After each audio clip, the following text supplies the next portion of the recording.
Ayan guys, magandang morning. Mag-change oil na po tayo.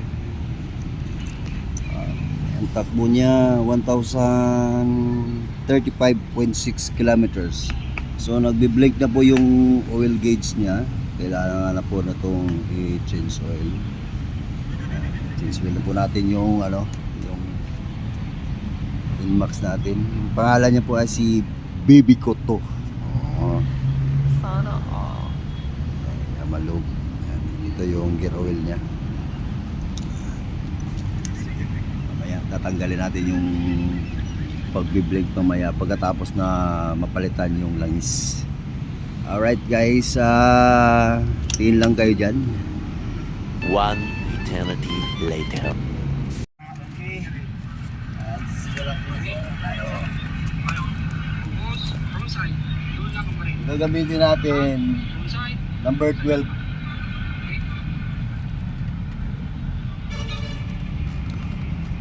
Okay na pala pag matanda na tayo, masakit sa likod. Damn!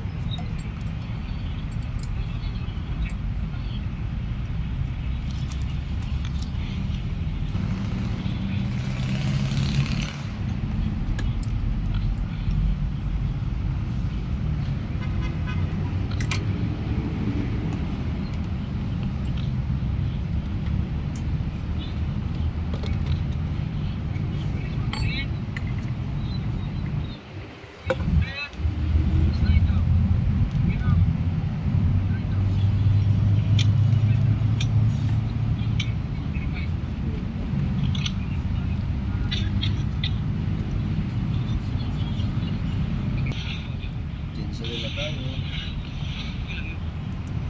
Hanap po na tayo ng... Wala ka bang pamunas dyan, boss? Pwede ba kayo ng pamunas dyan? Wait lang.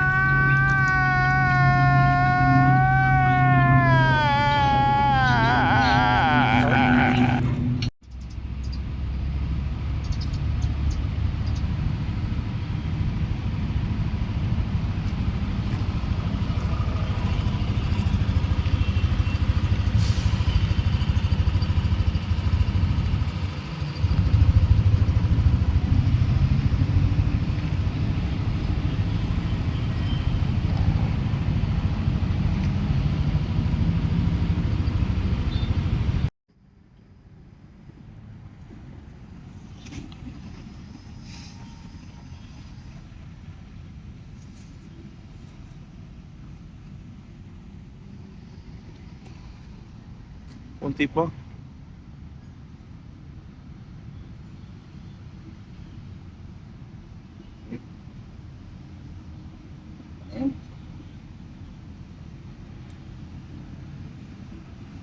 Ayan guys, natapos na natin lagyan ng langis. Diba? Walang imbodo. O, gawa-gawa na ng paraan yan. Oh my God! Wow!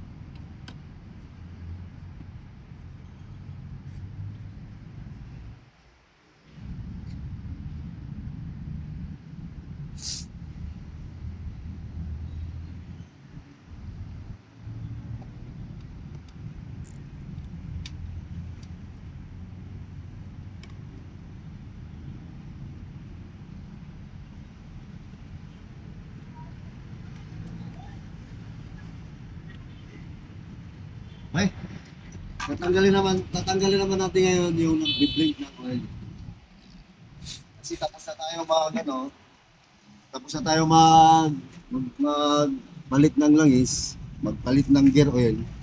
Dito naman tayo, tatanggalin natin yung blink ng langis. Ayan guys, nakikita nyo, nagbi-blink. Ayan, nagbi-blink.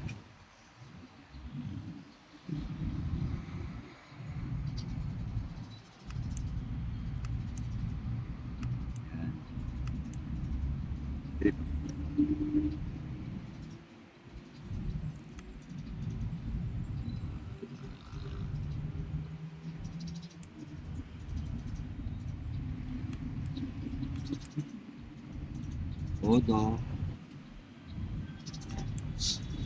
Trip. Number 2. 3. Number 4.